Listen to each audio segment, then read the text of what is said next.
नमस्कार मित्रों, सभी लोगों को मित्रता दिवस की ढेर सारी शुभकामनाएं और ईश्वर से यह प्रार्थना है कि सभी लोगों के जीवन में कम से कम एक अच्छा मित्र जरूर रहे।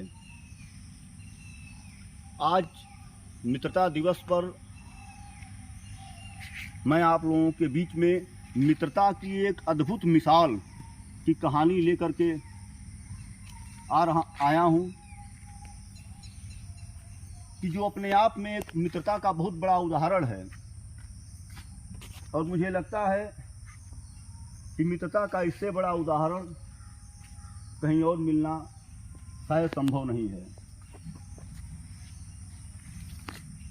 मैं इस कहानी को शुरू करने से पहले निवेदन करना चाहता हूं कि जो लोग भी इस कहानी को देख रहे हैं वो इस कहानी को पूरा देखें। इस कहानी को पूरा देखने के बाद आपको कुछ नई चीज़ें मिलेंगी, क्योंकि यह कहानी भगवान श्री कृष्ण और सुदामा जी की मित्रता की कहानी है और संभवतः सभी लोग इस कहानी से परिचित हैं। तो यह सोच करके इस वीडियो को मत बंद करें कि हमें यह कहानी मालूम है, क्योंकि मैं पूरे दावे के साथ कहता हूं कि आप इस कहानी को देखेंगे तो आपको इसमें कुछ अच्छा सुनने को मिलेगा। इसीलिए इस कहानी को अंत तक जरूर देखें। तो आइए हम अपनी कहानी पर आते हैं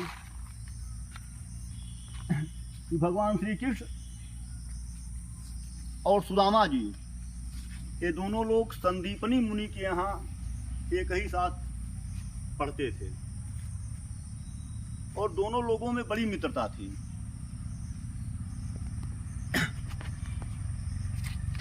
एक साथ जंगल में जाकर के गुरु माता के लिए लकड़ियाँ बीन करके लाना, भोजन बनाने के लिए गुरु जी के पुष्प चुन करके लाना, आश्रम की साफ सफाई करना, आश्रम में जो गौएं थी उन गौओं की देखभाल करना। तो इस तरह से श्री कृष्ण और सुदामा जी ज़्यादातर समय आश्रम में एक ही साथ लोग रहते थे और दोनों लोगों में बड़ी ही मित्रता थी। क्योंकि भगवान श्री कृष्ण एक राजा के लड़के थे और सुदामा जी एक गरीब ब्राह्मण परिवार से थे। गुरुकुल की शिक्षा समाप्त हो गई और दोनों लोग अपने अपने घर को चले गए। उसके बाद काफी समय बीत गया, इन लोगों में कोई मुलाकात नहीं हुई।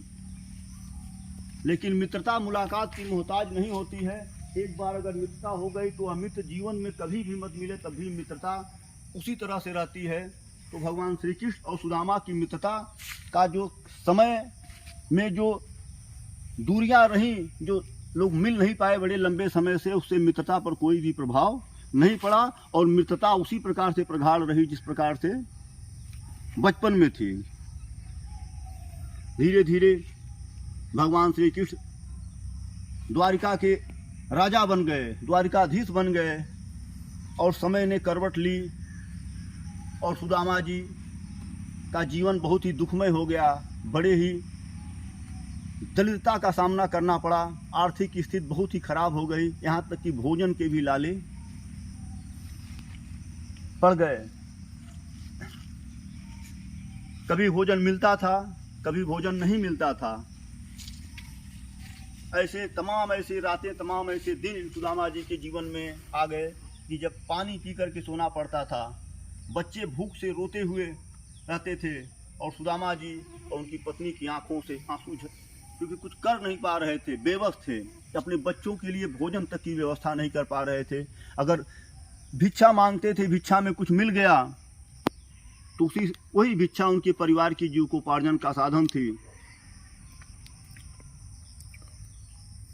एक दिन सुदामा जी ने अपनी पत्नी सुशीला जी से कहा, अपने बचपन की कहानी बताने लगे कि जब वो गुरु के यहाँ पढ़ते थे और उन्होंने कहा कि जानती हो, द्वारिकाधीश श्री कृष्ण हमारे मित्र हैं, हमारे बचपन के मित्र हैं। हम लोग गुरुकुल में एक साथ पढ़ते थे और हमारी उनकी बड़ी मित्रता थी। तो सुशीला जी कहती हैं कि अरे जब द्वारिकाधीश आपके मित्र हैं तो आप इतनी गरीबी में, इतनी मुफलिसी में जी रहे हैं। एक बार अगर आप द्वारिकाधीश के पास चले जाएंगे तो मुझे आशा है कि ज़रूर वो आपकी मदद कर देंगे। लेकिन सुदामा जी गरीब थे, लेकिन थे स्वाभिमानी। उनका मन नहीं कर रहा था कि वो अपने मित्र के पास मांगने के लिए जाएं।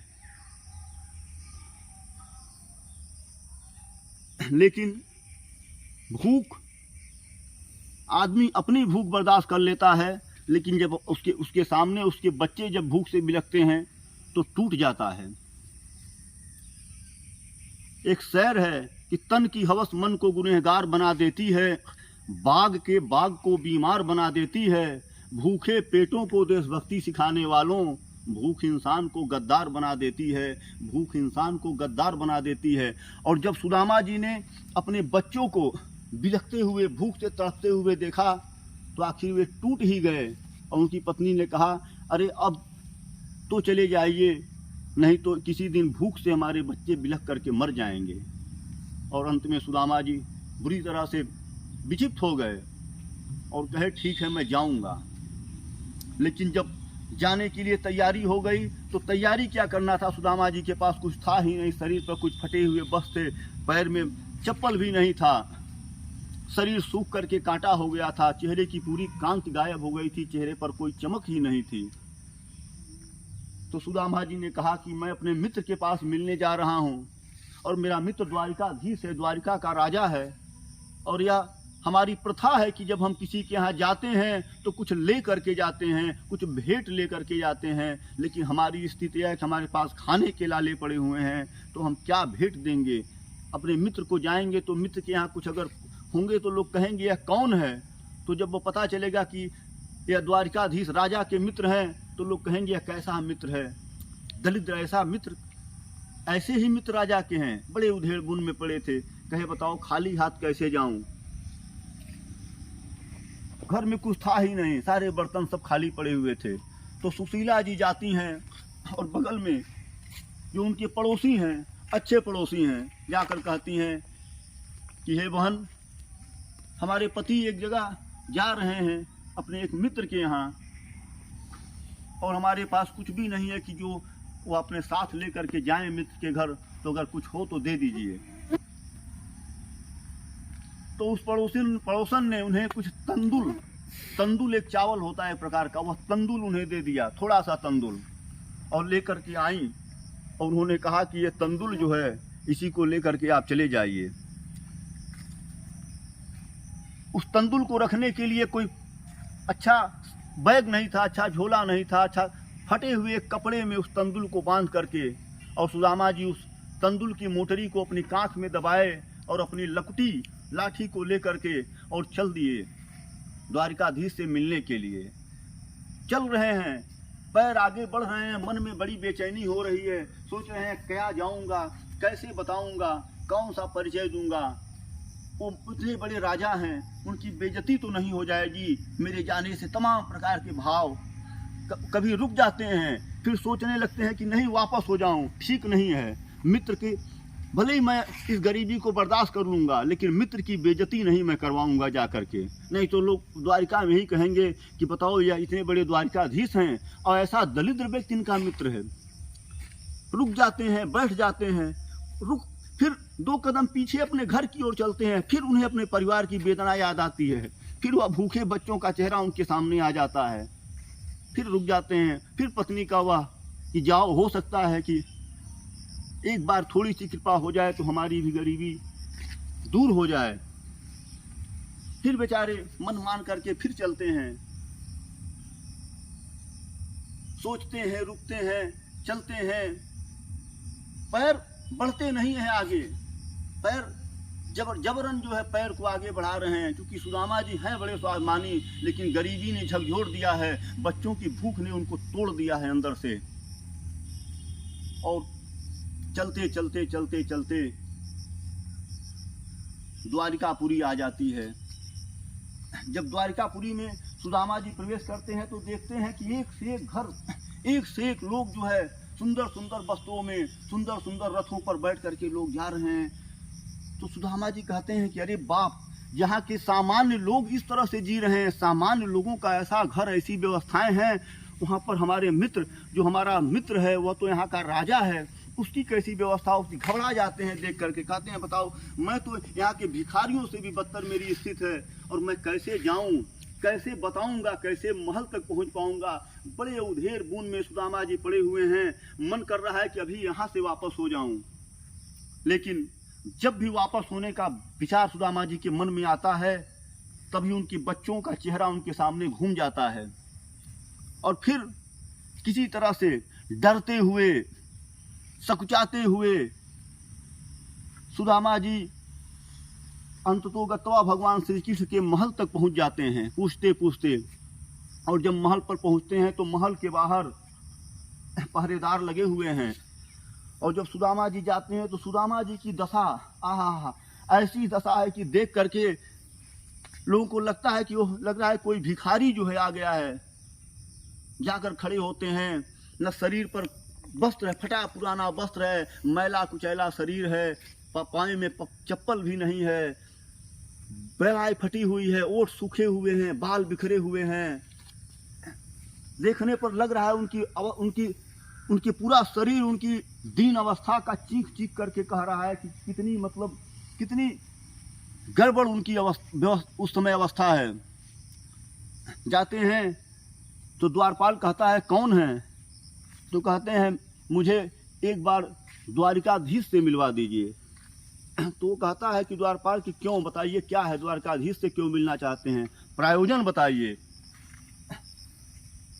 तो कुछ समय के लिए सुदामा जी चुप हो जाते हैं, सकुचा जाते हैं, कहते हैं क्या कहूँ, क्या बताऊं कि मैं कौन हूँ, कैसे कहूँ कि मैं द्वारकाधीश का मित्र हूँ। वह फिर पूछता है द्वारपाल बताइए, आखिर किस प्रयोजन से मिलना चाहते हैं, अगर मैं जाऊंगा द्वारकाधीश के पास तो क्या कहूंगा कि कौन, मतलब आपसे कौन मिलना चाहता है। मन में अंतर्द्वंद होता है, और अंततोगत उस अंतर्द्वंद के ऊपर बच्चों की भूख जीतती है, सुदामा का स्वाभिमान हारता है। और सुदामा जी कहते हैं कि जा करके और एक बार द्वारिकाधीश से कह दीजिए कि आपका मित्र सुदामा आया हुआ है आपसे मिलने के लिए। और जब द्वारपाल सुनता है कि मित्र, द्वारिकाधीश के मित्र, तो वह लगता है देखने ऊपर से नीचे तक, कहता है अरे, वह सोचता है लगता है कोई पागल व्यक्ति है। वह कहता है अरे तुमने अपनी औकात देखी है, तुम क्या अनाप शनाप बात कर रहे हो, तुम कह रहे हो द्वारिकाधीश का मित्र मैं हूँ, तुमने अपनी औकात देखी है, तुम्हारे शरीर पर एक वस्त्र नहीं है, तुम्हारे पैर में चप्पल तक नहीं है, तुम भिखारियों से भी बदतर दशा में, और कह रहे हो द्वारिकाधीश का मित्र हूँ। और कहता है इसको उठा करके बाहर फेंक दो। सुदामा हाथ जोड़ लेते हैं, कहते हैं बस एक बार जा करके और भगवान द्वारिकाधीश से कह दीजिए कि आपका मित्र सुदामा आया है। तो उन्हीं द्वारपालों में एक अच्छा द्वारपाल था, उस सज्जन सद विचारों वाला था। वह सोचता है कि, वह कहता है अरे भाई, जब ये कह रहे हैं कि द्वारिकाधीश के मित्र हैं, तो क्यों ना एक बार जा करके हमें यह संदेश द्वारिकाधीश को बता दें। हो सकता है अगर मित्र हों तो वह खुद ही मिल लेंगे, और नहीं होंगे तो हम लोग हटा देंगे, बेचारे को क्यों इतना जो है। कहते हैं ठीक है, मैं जा रहा हूँ और मैं द्वारिकाधीश से बताऊंगा, मैं आपका संदेश दे रहा हूँ। और वह द्वारपाल जाता है, भगवान श्री कृष्ण अपने दरबार में बैठे हुए हैं, सारे उनके मंत्री पार्षद सभी लोग बैठे हुए हैं, दरबार चल रहा है। और तब तक वह जाता है और हाथ जोड़ करके गाता है कि महाराज की जय हो, महाराज क्षमा करें, मुझे इस राज्यसभा में आना पड़ा। हे महाराज, द्वार पर एक व्यक्ति आया हुआ है, बहुत दीनहीन काया में, एकदम शरीर से निर्बल है, शरीर सूख गया है। और द्वारपाल उसका बताता है कि किस अवस्था में है। कहता है शीश पगान झगा तन में, प्रभु जाने को आही बसे के ही ग्रामा, धोती फटी सी लटी दुपटी, और पायन में पनही नहीं श्यामा। बताता है कि हे प्रभु, उसके शरीर पर कपड़े के नाम पर एक फटा हुआ जो है धोती लपेटी हुई है, उसी धोती को पहना है, उसी को लपेट लिया है, पैर में पनही नहीं है, एकदम शरीर सूख करके कृषकाय हो गया है। भगवान अपने सिंहासन से आधा उठ जाते हैं। जब इस तरह से वह द्वारपाल बताता है, भगवान कहते हैं बताओ, जल्दी बताओ कौन है वो जो आया है। तो द्वारपाल कहता है महाराज वो अपना नाम सु, अभी द्वारपाल बोलना चाहता है अपना नाम। जो भगवान श्री कृष्ण सु नाम सुनते हैं तो सिंहासन से उठ करके खड़े हो जाते हैं। जो उसके मुंह से दाह निकलता है तो महाराज सिंहासन से उतर करके नीचे आ जाते हैं। और जो वह कहता है माँ, और जो सुदामा पूरा होता है तो भगवान अपने महल से दौड़ पड़ते हैं और कहते हैं अरे मेरा सुदामा आ गया है, मेरा सुदामा आ गया है। और वह कहते हुए बावले की तरह से उनका पीताम्बर उनके कंधे से गिर जाता है, मुकुट गिर जाता है, पैर के चप्पल कहीं और बिखर गए, जो पैर में उनकी जूतियां थी वो निकल गईं। सब कुछ भगवान अस्त व्यस्त होकर के, शुद्ध नहीं है बेसुध होकर के, और महल से दौड़ पड़े सुदामा सुदामा करते हुए। सारे लोग आश्चर्यचकित, वह पहरेदार भी आश्चर्यचकित कि अरे जिसको हम लोग एक पागल समझ रहे थे, जिसको हम लोग भिखारी समझ रहे थे, उसके लिए वह नाम सुनते ही द्वारिकाधीश इस तरह से दौड़े, अरे कौन व्यक्ति आ गया। और क्योंकि मेन गेट से महल की दूरी कुछ ज्यादा दूरी थी, इसीलिए द्वारपाल को जाने में थोड़ा समय लग गया द्वारिकाधीश तक। और उस दरमियान सुदामा जी खड़े खड़े, इनके मन में विचार आया, जब विलम्ब होने लगा तो यह कहे कि मैं खुद ही अपनी जगहसाई करने आया हूँ, मुझे अपनी औकात को समझना चाहिए। अरे वह अलग बात थी कि जब हम लोग एक साथ पढ़ते थे, वह बचपन था, अब वह राजा हैं, मैं एक दलिद्र व्यक्ति हूँ। वह क्यों आएंगे, मेरी वजह से उनकी बेइज्जती होगी। मैंने यही गलत कह दिया कि मैंने कह दिया कि मैं उनका मित्र हूँ। कहे अब मैं और अपने मित्र की हंसाई नहीं कराऊंगा, क्योंकि उनकी भी रानियां हैं, उनके भी लोग हैं, उनके मंत्री, उनके सारे लोग क्या कहेंगे लोग। मैं वो इनके मन में एकदम हलचल उत्पन्न हो जाती है, इनका स्वाभिमान जाग जाता है। कहते हैं नहीं, अब मैं और ना मैं अपने मित्र की बेइज्जती कराऊंगा और ना मैं अपनी ही बेइज्जती कराऊंगा। और बेचारे चुपचाप बिना कुछ बोले वहां से चल देते हैं। द्वारपाल कहता है कहाँ जा रहे हैं, कहते हैं बस मैं अभी आ रहा हूँ। और वह धीरे से निकल करके वहां से चले जाते हैं। और तब तक द्वारिकाधीश भगवान श्री कृष्ण दौड़ते हुए महल के गेट तक आते हैं और कहते हैं कहाँ है मेरा मित्र सुदामा, कहाँ है मेरा मित्र सुदामा। तो पता चलता है महाराज द्वारपाल खड़ा हो जाता है, हाथ जोड़ के कहता है अभी अभी इधर ही गए हैं, कहे मैं आ रहा हूँ। और भगवान कहते हैं जल्दी बताओ मेरा मित्र किधर गया है। और उधर जिधर वह इशारा करता है द्वारपाल, भगवान श्री कृष्ण उधर पागलों की तरह दौड़ पड़ते हैं, सुदामा सुदामा सुदामा करते हुए। पूरे नगर के सारे लोग देखने लगते हैं कि आखिर यह द्वारिकाधीश आज किस व्यक्ति के लिए दौड़ रहे हैं, एकदम पागलों की तरह से, शुद्ध नहीं है। और उतने समय सुदामा थोड़ा आगे निकल गए और भगवान सुदामा सुदामा करते हुए दौड़ रहे हैं। तब तक सुदामा के कानों में वह आवाज़ पड़ती है, सुदामा सुदामा। सुदामा कहते हैं अरे ये तो मेरे कन्हैया की आवाज़ है। और सुदामा पलट करके देखते हैं, जब भगवान श्री कृष्ण की नज़र और सुदामा की नज़र जब मिलती है तो भगवान कहते हैं अरे सुदामा। और सुदामा के मुख से बोल ही नहीं निकलता है, सिर्फ उनकी आंखों से अश्रु झर रहे हैं, ओठ हिल रहे हैं, ओठ कांप रहे हैं, लेकिन आवाज़ नहीं निकलती है।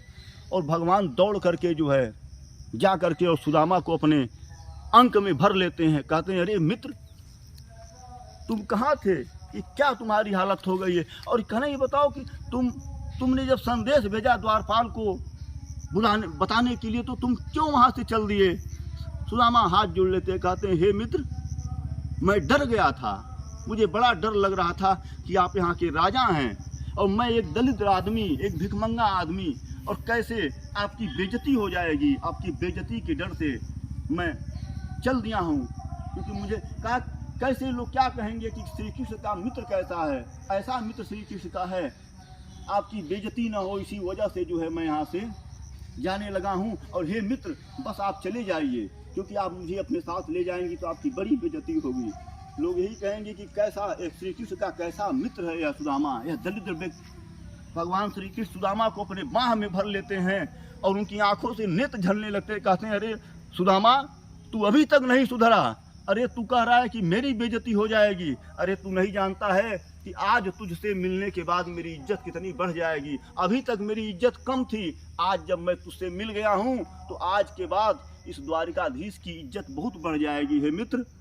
और आज तो मेरा सौभाग्य है, इस द्वारिका का परम सौभाग्य है कि आज मेरे मित्र के चरण इस द्वारिका की भूमि पर पड़े हैं। आज मेरे मित्र के चरण मेरे महल के अंदर पड़ेंगे, मेरा महल धन्य हो जाएगा। और कहते हैं हे मित्र, जल्दी से तुम मेरे साथ चलो। सुदामा हाथ जोड़े खड़े हैं और भगवान श्री कृष्ण को अपने गले से लगा लिए हैं। भगवान श्री कृष्ण की आंखों से आंसू गिर रहे हैं, सुदामा जी के नेत्रों से आंसू गिर रहे हैं। दोनों लोग एकदम प्रेम में अभिभूत हो गए हैं। जैसे लगता है कि जैसे जीव और ब्रह्म का मिलन हो गया है, यह स्थित है। किसी को कोई सुध नहीं है, ना तो वो द्वारिकाधीश रह गए हैं, न या तो ये सुदामा रह गए हैं। दोनों लोग एक में हो गए हैं। सिर्फ अश्रु की धार जो है वहाँ पर बह रही है। तब तक सारथी रथ लेकर के पीछे पीछे भागते हुए आ जाता है। भगवान श्री कृष्ण कहते हैं हे मित्र, रथ पर बैठो। और भगवान श्री कृष्ण जो है सुदामा जी को रथ के ऊपर बैठा देते हैं और सारथी से कहते हैं उतर जाओ, आज मेरा मित्र आया है, इस रथ को मैं हाँक कर ले जाऊंगा। और उसके बाद स्वयं घोड़े की लगाम पकड़ते हैं। सुदामा जी रथ के ऊपर बैठे हुए हैं, श्री कृष्ण भगवान सारथी बने हुए हैं। और जब रथ चलता है तो लोग जो है धन्य धन्य होने लगता है कि अरे वाह, ऐसा मित्र, ऐसा मित्रता तो आज तक नहीं देखी कि एक दलित ब्राह्मण जिसके शरीर पर वस्त्र नहीं है और द्वारिकाधीश उसको जो है लेकर के उस ब्राह्मण का सारथी बन गए हैं, क्योंकि वह उनका मित्र है। और उसके बाद रथ महल की तरफ चल पड़ता है। पूरे महल में एक अजीब प्रकार का माहौल बना हुआ है। आखिर कौन आ गया है ऐसा वीआईपी व्यक्ति, आखिर कौन ऐसा मोस्ट सेलिब्रिटी आ गया है जिसके लिए द्वारिकाधीश स्वयं दौड़ पड़े हैं। और तब तक वह रथ महल के अंदर प्रवेश करता है। सारी रानियां, उनकी तीनों रानियां जो हैं, उनकी रुक्मिणी, सत्यभामा, जामवंती, तीनों लोग आकर खड़ी हुई हैं कि आखिर किसको लेकर के भगवान आने वाले हैं, किसके लिए दौड़े हैं। तब तक रथ आकर के रुकता है और नजर पड़ती है सुदामा जी के ऊपर। दीनहीन अवस्था में देख करके आश्चर्य हो जाता कि ये कौन है। और इन्हीं के लिए जो है द्वारिकाधीश दौड़ते हुए, रोते हुए जो है निकले हैं यहाँ से। द्वारिकाधीश समझ जाते हैं और कहते हैं अरे रानियों, मेरा मित्र आया है, आज मेरा भगवान आया है, जाओ आरती की थाल लेकर के आओ, पहले मुझे अपने मित्र की भव्य आरती उतारनी है। उसके बाद रानियां दौड़ कर जाती हैं और आरती का थाल सजा करके और लेकर के आती हैं। भगवान स्वयं अपने हाथ से सुदामा जी की आरती उतारते हैं। आरती उतारने के बाद भगवान सुदामा को पकड़कर अपनी बाहों में और लेकर के और अपने महल में जाते हैं। और महल में जाकर के अपने सिंहासन पर सुदामा जी को कहते हैं कि इस पर बैठो मित्र। तो सुदामा जी कांप जाते हैं, कहते हैं नहीं मित्र, यह सिंहासन मेरे लिए नहीं है, यह तुम्हारा सिंहासन है। मैं बहुत दलित व्यक्ति हूँ, मेरी औकात इस सिंहासन पर बैठने की नहीं है। तो भगवान कहते हैं कि अरे मित्र, इस सिंहासन पर बैठोगे, सिंहासन धन्य हो जाएगा और मेरा जीवन भी धन्य हो जाएगा। और तुम कह रहे हो दलित व्यक्ति हैं, अरे तुम्हारे जैसा धनवान तो इस दुनिया में कोई भी नहीं है। कौन कहता है तुम दलित व्यक्ति हो? तुम दुनिया के सबसे धनवान व्यक्ति हो। और जबरन श्री कृष्ण भगवान सुदामा जी को अपने सिंहासन पर बैठा देते हैं। और जब सिंहासन पर बैठा देते हैं उसके बाद कहते हैं कि थाल में पानी लेकर के आओ, मुझे अपने मित्र का चरण पखारना है।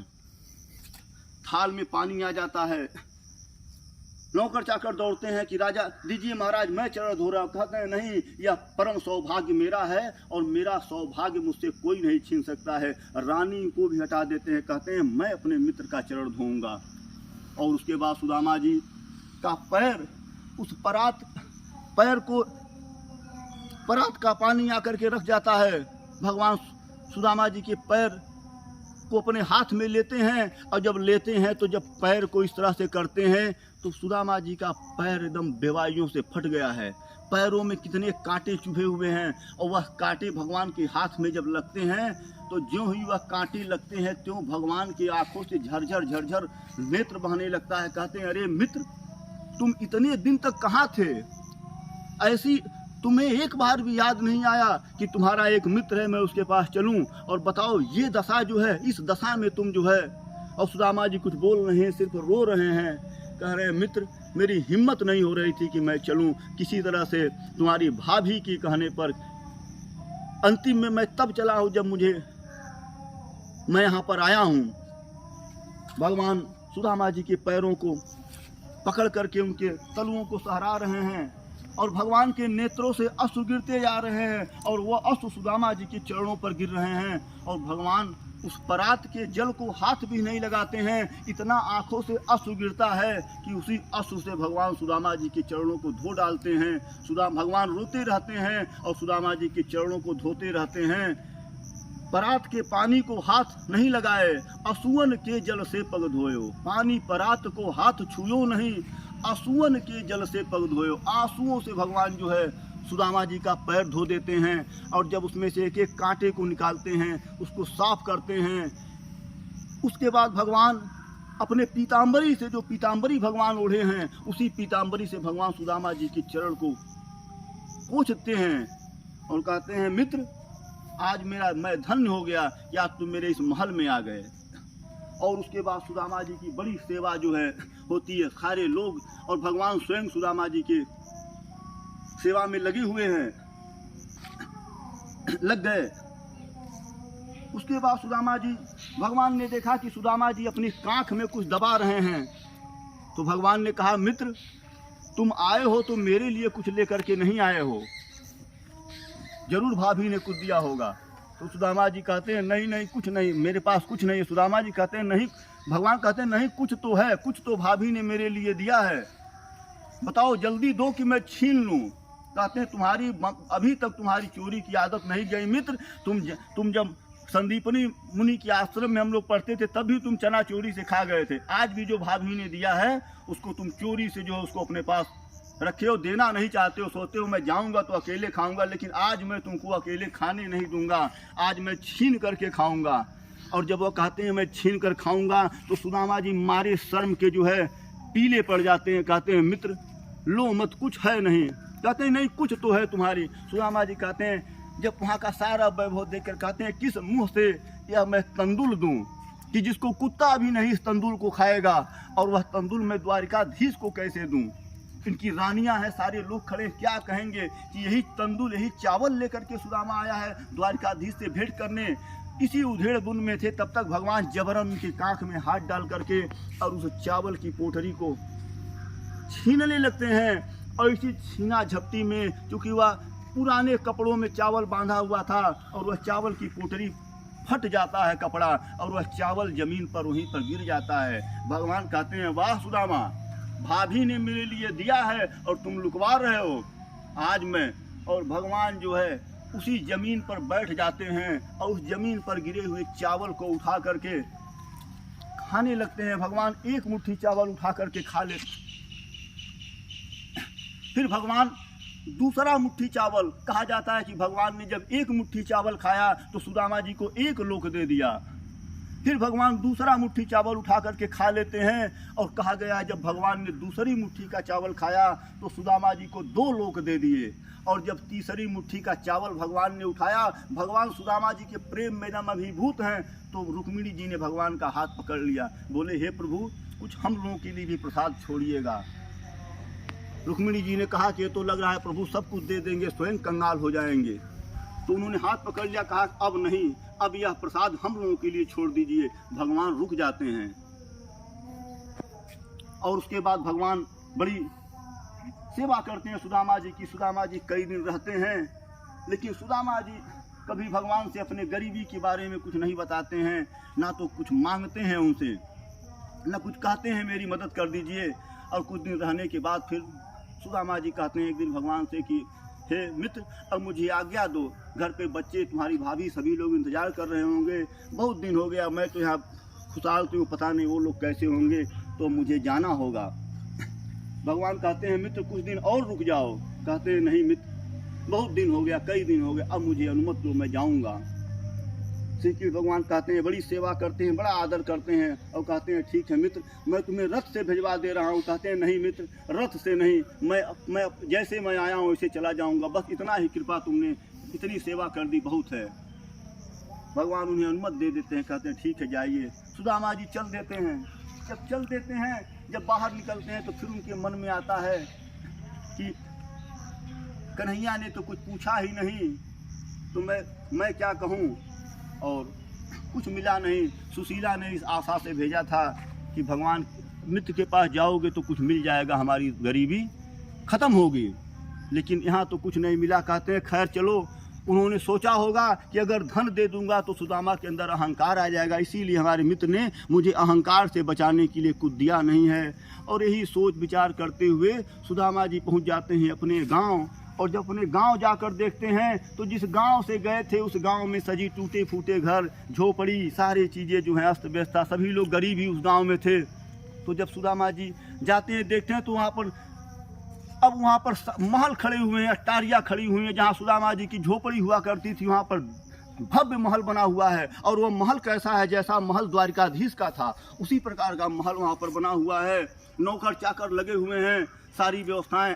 और सुशीला रानी के भेष में खड़ी हुई है और तमाम दासियाँ जो हैं लगी हुई हैं। सुदामा जी चौंक जाते हैं, कहते हैं लगता है मैं गलती से फिर घूम करके गलत रास्ता पकड़ करके, और लग रहा है फिर मैं द्वारिका में ही आ गया। और द्वारपाल पूछता है अरे आइए आइए, कहते हैं नहीं गलती हो गई, मैं गलत जगह आ गया हूँ, यह मेरा घर नहीं है। तब तक ऊपर से सुशीला दौड़ती हुई आती है, कहती है प्रभु पहचानिए, मैं आपकी पत्नी हूँ। तो देखते हैं सुशीला को, चौंक जाते हैं, कहते हैं अरे यह क्या हो गया, यह कैसे हो? कहती हैं हे पतिदेव, यह सब भगवान श्री कृष्ण का चमत्कार है। उन्होंने रातों रात यहाँ पर जो है यह भव्य महल का निर्माण करा दिया और इस पूरे गांव को जो है अपने नगर के जैसा बना दिया है। यहाँ की सारी दलिता हमारे ही परिवार की नहीं, सारे परिवार की, अगल बगल के सारे क्षेत्र के लोगों की दलिता भगवान ने समाप्त कर दिया। अब यहाँ कोई दलित नहीं है और आप अब यहाँ के राजा हो गए हैं। सुदामा जी सोचने लगते हैं कि वाह, क्या ईश्वर की क्या मर्जी है और कैसा मित्र है कि बिना कुछ कहे ही इतना दे दिया कि जितना तो दुनिया में कोई मांगने पर भी नहीं दे सकता है। ऐसी है भगवान श्री कृष्ण और सुदामा जी की मित्रता। तो हमें भी इस मित्रता से सीख लेनी चाहिए और हमें यह चाहिए कि हम जिस भी स्थिति में हैं हमें अपने मित्र की मदद करनी चाहिए। अगर हमारा कोई मित्र किसी संकट में है, किसी विपत्ति में है, किसी दुख में है, तो हमारी जो भी परिस्थिति है उस परिस्थिति से हमें अपने मित्र की सहायता करनी चाहिए और हमें इस कहानी से प्रेरणा लेनी चाहिए। यह कहानी युगों युगों तक मित्रता के एक उदाहरण के रूप में गाई जाएगी। पुनः एक बार सभी लोगों को मित्रता दिवस की बहुत बहुत हार्दिक शुभकामनाएं।